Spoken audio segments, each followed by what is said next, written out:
suis assistante sociale au service social départemental polyvalent du 13e arrondissement de Paris.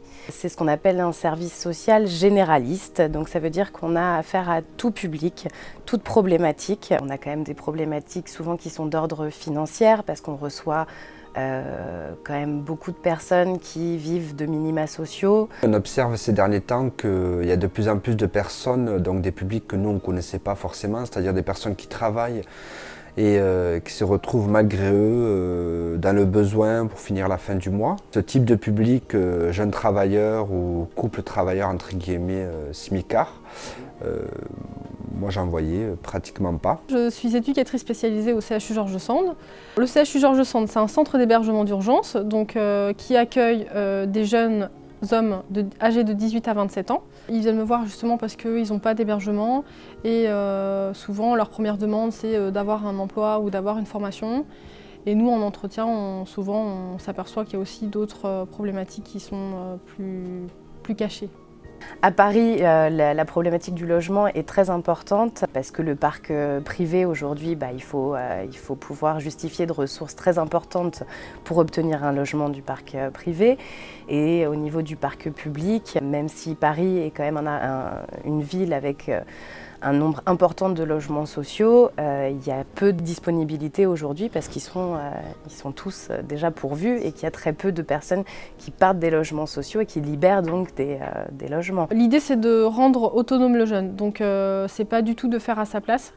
On conseille, on aide la personne à remplir un document si elle n'y arrive pas, mais l'idée c'est toujours que la démarche au plus possible, au mieux, elles viennent de lui. La relation entre un travailleur social et les usagers, effectivement, est une relation particulière dans le sens où la personne qui arrive ici va confier énormément d'éléments sur sa vie personnelle, donc des éléments très intimes. C'est très intéressant de voir les parcours totalement différents des personnes, notamment de nos jours, parce que de nos jours, c'est fini le fait de rentrer chez Peugeot ou Renault à 18 ans et d'en sortir à 60 ans.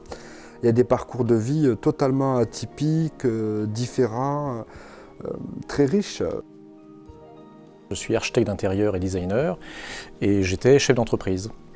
Et cette entreprise, au bout de 13 ans, elle a cessé d'exister, tout simplement parce que dans mon métier du bâtiment et de l'architecture intérieure, il y a eu ce qu'on appelle la crise des subprimes. Et en l'espace de 6 mois, j'ai perdu mon portefeuille de clients. Je suis venu chercher au pôle insertion une aide sans savoir de quoi il s'agissait exactement. J'appréhendais en termes de chef d'entreprise et je culpabilisais énormément de venir, je dirais, dans une mission en me disant c'est du social.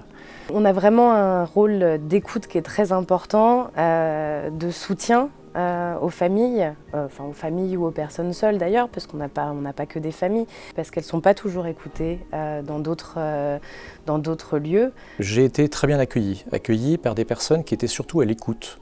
Et moi j'avais envie d'être entendu en tant qu'homme, entendu en tant qu'individu et puis en tant qu'ancien chef d'entreprise. La relation qu'on a avec l'usager, c'est une relation, je pense, de respect.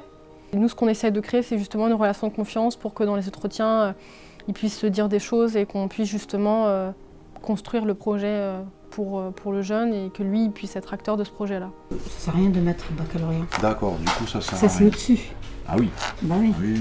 Oui. C'est vrai que j'ai perdu l'habitude pendant très longtemps, j'en ai pas fait du tout. Moi je veux faire une reconversion en charcuterie, en boucherie. La dame qui s'occupe de mon cas, elle a creusé un peu le sujet. C'est plus proche de la personne finalement que de juste d'aller à son pôle emploi, on a des infos générales. Qu'ici on a vraiment un suivi. Oui, je trouve qu'on fait quand même un métier utile au sens où on donne des conseils. Les jeunes nous disent parfois, voilà, vous m'avez rendu service parce que j'ai pu avancer sur telle chose et ça a été important pour moi. Et ce qui peut nous sembler parfois dérisoire peut paraître aux jeunes quelque chose qui était insurmontable et inversement. Je dirais que ce n'est pas le RSA en lui-même qui ouvre les portes. Ce sont les travailleurs sociaux, les hommes et les femmes qui sont ici, qui apportent des rencontres. Donc je dirais que c'est la mise en réseau à travers les travailleurs sociaux. C'est ça qui est le plus important.